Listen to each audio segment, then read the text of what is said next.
நிச்சயமாக கிடைக்கும். நான் உன்னை ஏமாற்ற மாட்டேன். என் சாயப்பாவிடம் வேண்டி இவ்வளவு நாட்கள் ஆகிறதே, எதுவும் நடக்கவில்லையே என்று நீ உன்னை நீயே போட்டு குழம்பிக் கொள்ளாதே. உனக்கு நான் இருக்கிறேன். உன் சாயப்பா நீ வேண்டியதை நிச்சயமாக நிறைவேற்றி தருவேன். உன்னுடைய ஆசையை நான் நிறையாசையாக்க விட மாட்டேன். கவலைப்படாமல் சந்தோஷமாகவே இரு. என்னுடைய குழந்தையின் மனதில் உள்ள அனைத்தையும் படிக்க தெரிந்த எனக்கு உனக்கு எது நல்லது என்று செய்ய தெரியாமல் இருக்குமா? நான் உன் சாய்தேவா, உன்னிடத்தில் உயிராய் இருக்கிறேன் அல்லவா? அது உனக்கே நன்றாக தெரியும். எந்த ஒரு நியாயமான சூழ்நிலைகளையும் நான் உனக்கு உருவாக்கி கொடுப்பேன். என் பிள்ளையும் அது போலத்தான் நியாயமாகத்தான் இருக்க வேண்டும் என்பதுதான் என்னுடைய ஆசை. என் ஆசையை நீ நிறைவேற்றுவாயா? உன் அப்பா உன்னுடைய ஆசையை நிச்சயம் நான் நிறைவேற்றுவேன். நீ யாருக்குமே சிறிதளவு கூட தடையாகவோ தொந்தரவாகவோ இருக்காதே. நீ மனது வைத்தால் உனக்குள் இருக்கும் எல்லா என்று நீ என்னிடம் வைத்த கோரிக்கையை நான் நிறைவேற்றுவேன். நீ என்றிலிருந்து சாயே கதி எனவும் எல்லாமே என் சாய் பார்த்து கொள்வார் எனவும் என் மேல் முழு நம்பிக்கை வைத்தாயோ, அன்றிலிருந்தே உனது வாழ்வின் அனைத்து சுகத்துக்க நிகழ்விற்கும் நானே பொறுப்பாவேன். இந்த பூமிக்குரிய உடலை விட்டு வெளியேறிய பிறகும் நான் எப்போதும் சுறுசுறுப்பாகவும் வீரியமாகவும் உன்னோடு தான் இருப்பேன். தோற்று போய்விட்டோமே என்று மனம் குறுகிய நிலைக்கு செல்லாதே. வாழ்க்கையில் வெற்றி தோல்விகள் வந்து போவது சகஜம்தான். எக்காரணம் கொண்டும் எடுக்கும் ஒவ்வொரு முயற்சியிலிருந்தும் விலக நினைக்காதே. உன் எல்லா முயற்சியிலும் நான் இருப்பேன். உதவி தேவைப்படுபவர்களுக்கு எந்த பிரதிபலனும் எதிர்பார்க்காமல் போய் உதவி செய். யாரையும் புண்படுத்தும் வகையில் நடந்து கொள்ளாதே. தான் என்ற கர்வத்தை விட்டுவிடு. எதற்காகவும் கவலைப்படாதே. உன்னை தேடி வருவோர் மீது அன்பு செலுத்து. அவர்கள் உன்னிடம் உண்மையாக இல்லாமல் இருந்தால் அதற்காக நீ வருந்தாதே. இது ஒரு மாயை உலகம். உனக்கு எதை தேவையோ அதை எடுத்துக்கொண்டு தேவையில்லாததை தூக்கி வீசி போய்கொண்டே இரு. அப்படி இருந்தால் எதற்கு வருத்தப்பட்டாயோ அதுவே உன்னை தேடி வரும். அதுவரை நம்பிக்கையுடனும் பொறுமையுடனும் காத்திரு. எதை செய்ய நினைத்தாலும் என்னை நினைத்துக்கொள். அப்பா நான் இருக்கிறேன். உனக்கு நான் துணை இருப்பேன். நல்லதே நடக்கும். பொறுமையாக இரு. நான் எனது அதிசயத்தை நிகழ்த்துவேன். அனைத்தையும் ஜெயமாக்குவேன். நான் இருக்கிறேன். கலங்காதே. சதா சர்வ காலமும் என்னையே நினைத்து என் நாமத்தையே உச்சரித்து கொண்டிருந்தாலும் உன் மனதில் ஆழமாக புதைந்து கிடக்கும் கவலைகளில் இருந்து உன்னால் வெளியே வர இயலாமல் தவிக்கும் நிலையை பார்த்து என் நெஞ்சம் பதறுகிறது. நீயும் நான் கூறும் அறிவுரைகளின்படிதான் நடக்கின்றாய். அதில் குறையில்லை. ஆனால் நடந்து முடிந்தவைகளை உன்னால் மறக்க முடியாமல் நித்தமும் நீ கண்ணீர் விடுவதை பார்க்க எனக்கு சக்தி இல்லை. நடக்கக்கூடாததெல்லாம் நடந்து விட்டது. துன்பங்களை எல்லாம் சந்தித்து முடித்து விட்டாய். நீ வாழவே கூடாது என்று நினைத்தவர்களுக்கு எதிரில் தைரியமாக நின்று சாதிக்கும் நீ தனிமையில் கோழையாய் போன்று அழுகிறாய். அழாதே. தைரியமாக இரு. உன்னை இந்த நிலைக்கு உட்படுத்தியவர்கள் தன் நிலை உணரும் காலத்தை உருவாக்குவேன். நீ இழந்ததையெல்லாம் வேறு வடிவில் உன்னை வந்தடைய வழிவகை செய்வேன். அத்தனை கஷ்டங்களையும் தாங்கிக் கொண்டு சாயே துணை, சாயே சாஸ்தவம். இன்னும் என் நிலை இறங்கினாலும் சாய் இருக்கிறார் என்று இருக்கிறாயே. உன்னை எப்படி கைவிடுவேன்? நீ பார்த்து கொண்டே இரு. உனக்கு கஷ்டங்களை உருவாக்கியவர்கள் கண் பார்க்க உன்னை கோபுரத்தின் உச்சியில் அமர வைக்கின்றேன். உன் குழந்தைகளால் உன்னை மேன்மையடைச் செய்கின்றேன். என்னை நம்பு. இது என் சத்திய வாக்கு. எல்லாவற்றையும் மனதிற்கு அடியில் புதைத்து வைராக்கியத்துடன் வலம் வா. நீ சாயின் குழந்தை. உன்னை அசித்து பார்க்கிறவர்களை சாயி அசித்து பார்ப்பார் என்ற நம்பிக்கையுடன் இரு. நீ நிச்சயம் நல்ல நிலைக்கு வருவாய். என்னுடைய ஆசீர்வாதங்கள் உங்களுடன் எப்போதும் இருக்கும். இந்த சாயப்பாவின் ஆசீர்வாதத்தால் உங்கள் அனைவருக்கும் அதிசயமிக்க ஒரு நிகழ்வு நடக்கப் போகிறது.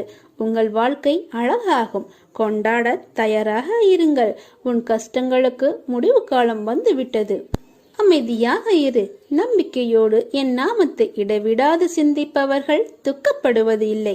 என் மீது விசுவாசம் கொண்ட உனது துக்க நாட்களை முடித்து வைக்க எனக்கு வெகு நேரம் ஆகாது. எனது ஆலய படிகளில் கால் வைத்த பிறகு நீ சுகத்தின் மீது சவாரி செய்ய போகிறாய். எனது நாமம் உனது உள்ளத்திலும் எனது யோக சக்தியான உதி உன் நெற்றியிலும் இருக்கும் வரை எந்த கெடுதலும் உன்னை நெருங்க முடியாது. பொறுமையோடும் நம்பிக்கையோடும் இரு. மனதில் எதையோ நினைத்து வேதனையில் இருக்கிறாய், அது எனக்கு தெரியும். அந்த வேதனைகள் தீர்ந்து மகிழ்ச்சி வரப்போகிறது. பாபாவின் குழந்தைகளான உங்களின் அனைவரின் எதிர்காலமும் என் கருணையினால் ஆனந்தமாக அமையும். நானே உனக்கு இன்றும் இன்றும் எப்பொழுதும் துணையாக இருப்பேன். உனது பிரச்சனைகள் என்னவானால் என்ன, நீ அனைத்தையும் கடந்து போகத்தான் பிறந்திருக்கிறாய். கஷ்டப்பட்டாலும் சுகத்தை அனுபவித்தாலும் அது கர்ம வினை பலன் என்பதை காட்டுவேன். எதை பற்றியும் கவலைப்பட மாட்டேன் என்பதை தீர்மானமாக வைத்துக்கொள். இனி எப்படி இருக்கப் போகிறாய் என்பதை பற்றி சிந்தனை செய். உனது ஏமாற்றமான சூழ்நிலைகளை மாற்றும் வழிகள் என்ன, நடைமுறை சாத்தியங்கள் என்ன என்பது பற்றி உன் உள்ளத்தில் நான் பேசும்போது கவனி. நீ ஆன்மா, உனக்கு சுகமோ துக்கமோ கிடையாது. இவை இந்த உடலுக்கு உரியது என்றாலும் நான் இந்த உடலைத்தான் கோயிலாக வைத்து அதில் வசிக்கிறேன். எனவே இன்று முதல் இந்த உடம்பு சார்ந்த விஷயத்தில் கவனம் செலுத்துவேன். கஷ்டங்களுக்கு முடிவு கட்டுவேன். என் இஷ்டப்படி எல்லாம் நடக்கும் என்று நீ நம்பிக்கையோடும் பொறுமையோடும் சகிப்புத்தன்மையோடும் சுறுசுறுப்பான மனதோடும் நான் இப்படித்தான் இருக்க வேண்டும் என தீர்மானம் செய். அந்த தீர்மானத்தை நான் வழிமொழிகிறேன். உன்னை வெற்றியின் பாதைக்கு கைப்பிடித்து அழைத்து செல்கிறேன். இதோ உனது கர்ம வினைகள் கழிந்தன. மகிழ்ச்சி பாதையின் முதல் படியில் உனது காலை வைத்து விட்டாய். நான் உன்னை அழைத்துச் செல்கிறேன். இனி நடக்கப் போகும் ஆனந்த வாழ்க்கையை பார். எனது புகழை இன்னும் நீ தீவிரமாக பாடுவாய். என் மீது நம்பிக்கை கூடும்.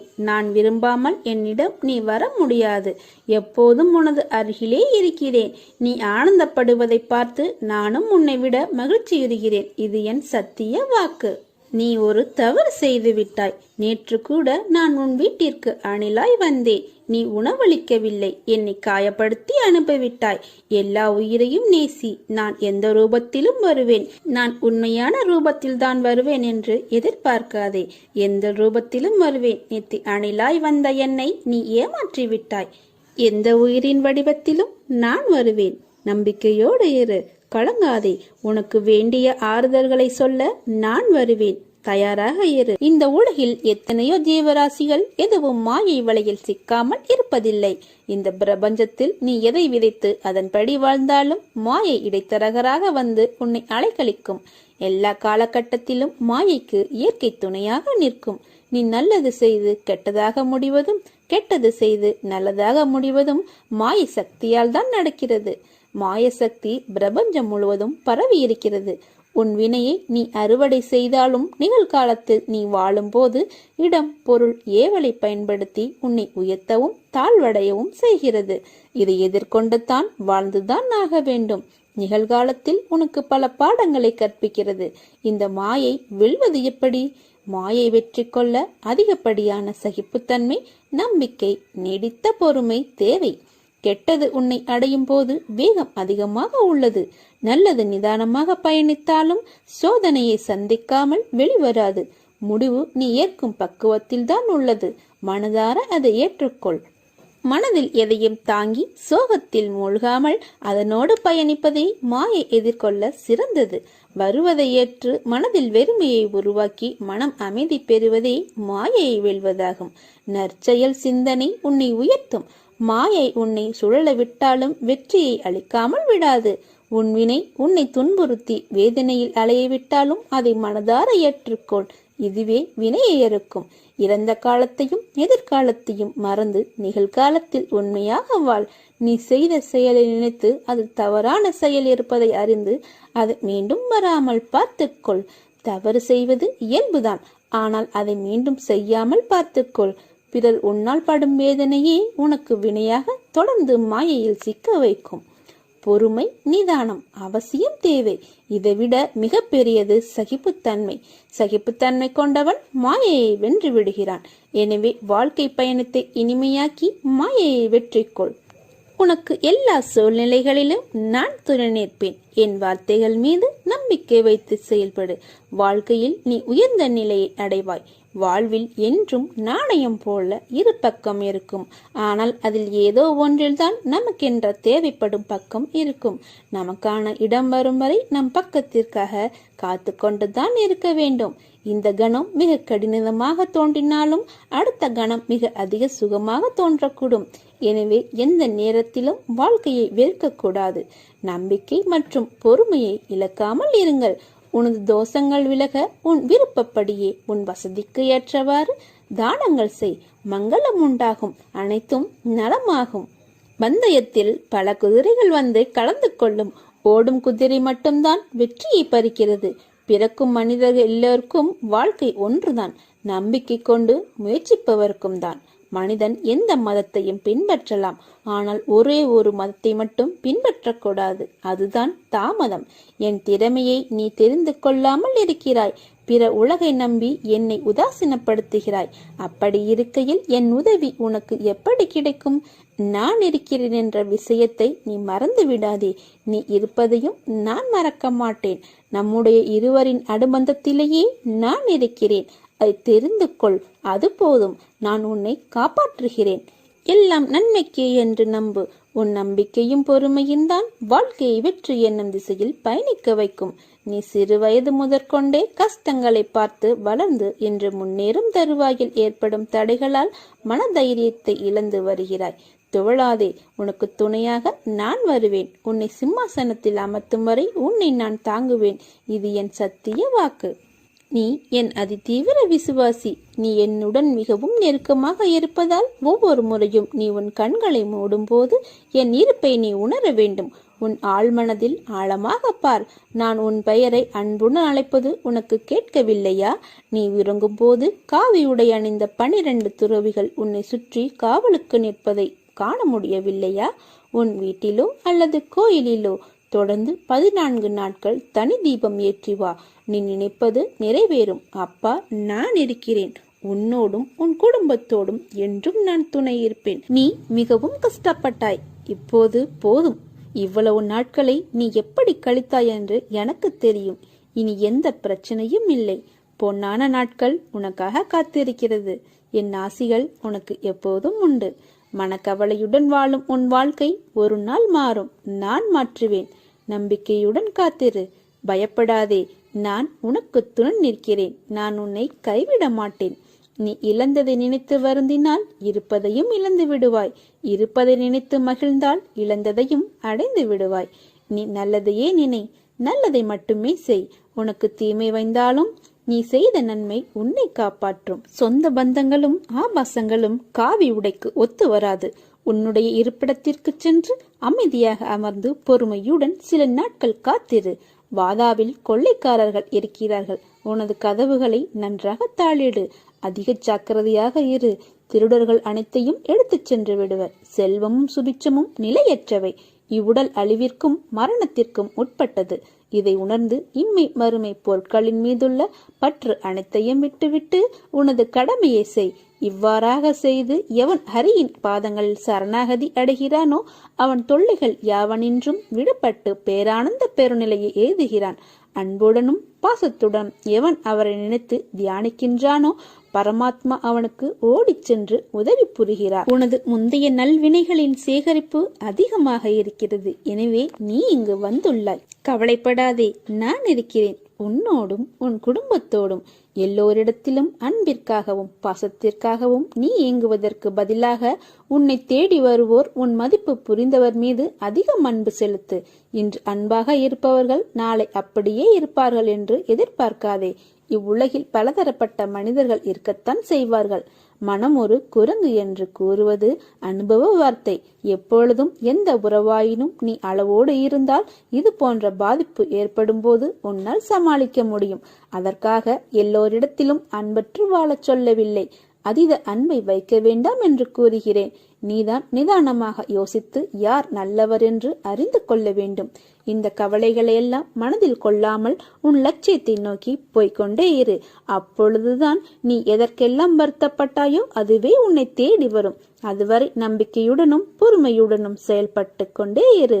வசந்த காலம் உன்னை வந்து சேரும் நாள் வெகு தொலைவில் இல்லை. நல்லதே நடக்கும். காத்திருக்கும் நாட்களும் நீடித்த நம்பிக்கையும் நீண்ட அகண்ட பொறுமையும் என்றும் தொலைந்து போகாது.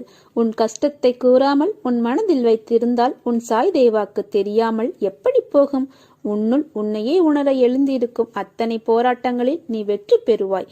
காத்திருந்த நாட்கள் நடக்கும் நடக்காது என்று குழப்பங்களின் திரை விலகி வாழ்க்கையில் உயரமாக மின்னப் போகிறாய். இது என் சத்திய வாக்கு.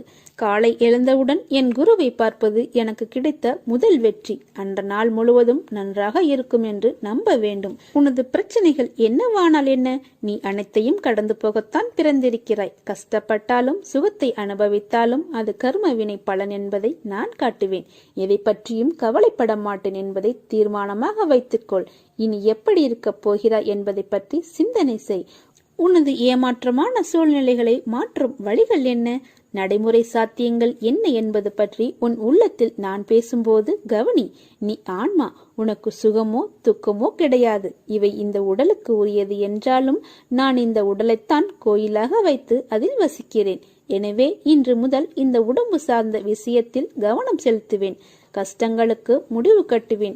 இனி இஷ்டப்படியெல்லாம் நடக்கும் என்று நீ நம்பிக்கையோடும் பொறுமையோடும் சகிப்புத்தன்மையோடும் சுறுசுறுப்பான மனதோடும் நான் இப்படித்தான் இருக்க வேண்டும் என தீர்மானம் செய். அந்த தீர்மானத்தை நான் வழிமொழிகிறேன். உன்னை வெற்றியின் பாதைக்கு கைப்பிடித்து அழைத்துச் செல்வேன். இதோ உனது கர்ம வினைகள் கழிந்தன. மகிழ்ச்சி பாதையின் முதல் படியில் உனது காலை வைத்து விட்டாய். நான் உன்னை அழைத்துச் செல்கிறேன். இனி நடக்கப் போகும் ஆனந்த வாழ்க்கையை பார். எனது புகழை இன்னும் நீ தீவிரமாக பாடுவாய். என் மீது நம்பிக்கை கூடும். நான் விரும்பாமல் என்னிடம் நீ வர முடியாதப்பா. எப்போதும் உனது அருகிலேயே நான் இருக்கிறேன்.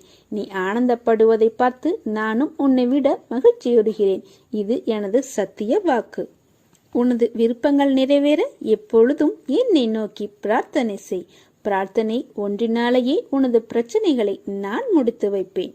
ஆனந்தமாக இரு, தெளிவாக இரு, நம்பிக்கையோடு இரு, தைரியமாக இரு, ஆரோக்கியமாக இரு, அன்போடு இரு, அமைதியாக இரு, திடமாக இரு, திருப்தியாக இரு, எனக்காக இரு, உனக்காக நான் இருக்கிறேன். நாம் புண்ணியம் என்று சொல்கிறோமே, அது என்னவென்று தெரியுமா? நம்மிடம் உள்ளதை நம்மால் முடிந்ததை செய்வது. மற்றவர்கள் நல்லா இருக்க வேண்டும் என்ற எண்ணம் படைத்தவன் மட்டுமே புண்ணியத்தை செய்ய வேண்டும் என்று நினைப்பான். அப்படிப்பட்ட நல்ல மனம் ஒன்றே போதும் புண்ணியம் செய்வதற்கு. ஆம், புண்ணியம் செய்ய மனம் வேண்டுமே தவிர பணம் தேவையில்லை. உங்கள் மனம் நல்லதையே நினைக்கட்டும். அதுவும் மற்றவர்களுக்காக இருக்கட்டும். இதுதான் புண்ணியம். மற்றவர்களின் துக்கங்களை உங்களது என்று எண்ணி வருந்துங்கள்.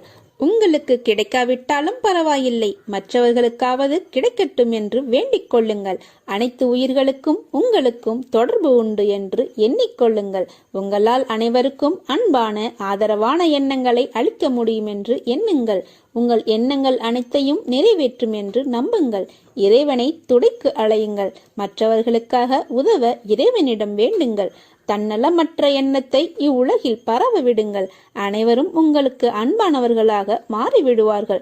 உங்கள் உள்ளம் மகிழ்ச்சியாகிவிடும். அனைவரும் நிம்மதியாக வாழ்வார்கள். அந்த மகா புண்ணியம் உங்களை மட்டுமே வந்து சேரும். இந்த புண்ணிய செயலுக்கு நீங்கள் செலவு செய்தது என்ன? ஒன்றுமில்லையே. பைசா கூட செலவு செய்யவில்லை. எங்கும் அலையவில்லை. யாரிடமும் கோபம் கொள்ளவில்லை. பொய் கூறவில்லை. யாரிடமும் எதற்காகவும் கையேந்தவில்லை. யாரும் உங்களை குறை கூறப் போவதில்லை. எதையும் இழக்கவில்லை. எதையும் இழக்காமல் நீங்கள் புண்ணியத்தை மட்டுமே சம்பாதிக்கிறீர்கள். சரி, இது எப்படி செயல் வடிவத்திற்கு கொண்டு வருவது என்பதை பார்ப்போம். இதை செயல் வடிவத்திற்கு கொண்டு வருவது மிக மிக எளிது. தினமும் ஏதேனும் ஒரு நேரத்தில் யாராவது ஒருவர் நன்றாக இருக்க வேண்டும் என்று எண்ணுங்கள். இதற்காக நேரம் காலம் பார்க்க தேவையில்லை. எந்த நேரத்திலும் யாருக்காகவும் எண்ணிக்கொள்ளலாம். ஆரம்பத்தில் சொந்த பந்தங்களுக்காக வேண்டிக் கொள்ளுங்கள். நாளடைவில் கண்ணில் படும் அனைவருக்காகவும் வேண்டிக் கொள்வீர்கள். நாட்கள் செல்ல செல்ல நீங்கள் கேள்விப்பட்டவர்களுக்காகவும் அவர்கள் நல்ல முறையில் வாழ நீங்கள் எண்ண துவங்குவீர்கள். நீங்கள் வேண்டிக் கொள்ளும் நபர் பற்றி கவலைப்படாதீர்கள். அவர் எவ்வளவு மோசமானவராக இருந்தாலும் அவர் நல்ல முறையில் வாழ நீங்கள் வேண்டிக் கொள்ளுங்கள். மருத்துவ வண்டியின் சத்தம் கேட்கும் போதெல்லாம் அதில் பயணம் செய்பவர் நல்ல முறையில் குணமடைய இறைவனை பிரார்த்தியுங்கள். யாரோ ஒருவர் விபத்தில் அடிபட்டு விட்டார் என்றால் கேள்விப்பட்டார் அவர் உடல் நலம் பெற வேண்டும் என்று எண்ணிக்கொள்ளுங்கள். மனிதர்கள் மட்டுமல்ல, அனைத்து உயிர்களிடமும் இந்த செயலை செய்யுங்கள். தெருவோரம் ஒரு மரம் வெட்டப்பட்டிருந்தால் அதற்காகவும் எண்ணிக்கொள்ளுங்கள். அந்த மரத்தை வெட்டியவர் மேலும் சில மரங்களை நடட்டும் என்று வேண்டிக் கொள்ளுங்கள். வெட்டப்பட்ட மரம் மற்றவர்களின் வாழ்வாதாரத்திற்கு உதவட்டும் என்று. உலகத்தில் உள்ள அனைவரும் நன்றாக இருக்கட்டும் என்று ஒற்றை வரியில் முடித்துக் கொள்ளாதீர்கள். ஒவ்வொருவரையும் நினைவில் வைத்து தனிப்பட்ட முறையில் அவர்களுக்காக, அவர்கள் நன்மைக்காக வேண்டிக் கொள்ளுங்கள். மிக பெரிய புண்ணியம் உங்களை வந்து சேரும். இப்படியெல்லாம் செய்ய முடியுமா என்றால் நிச்சயம் முடியும். இந்த எண்ணங்களுக்காக நீங்கள் பணமாக செலவு செய்ய வேண்டியது எதுவும் இல்லை. ஆனால் இதன் மூலம் கிடைப்பதோ மிகப்பெரிய புண்ணியம். எனவே புண்ணியம் செய்ய எதுவும் பணம் ஏதும் தேவையில்லை. நல்ல எண்ணங்களுடன் கூடிய மனம் இருந்தால் போதும். ஒன்றை இழக்காமல் ஒன்றை பெறுவதென்று சாத்தியமே இல்லை. உள்ளே வாங்கும் மூச்சுக்காற்றை கூட மீண்டும் வெளியே விட்டால்தான் உயிர் வாழ முடியும். நம்மால் முடிந்தவரை மற்றவர்களுக்கு உதவுங்கள். எல்லாம் சாய் பார்த்துக் கொள்வார். உன் 7 தலைமுறையும் நன்றாக இருக்கும். நல்லதே நடக்கும். சாயிருக்க பயமேன். ஓம் சாய்ராம். ஜெய் சாய்ராம்.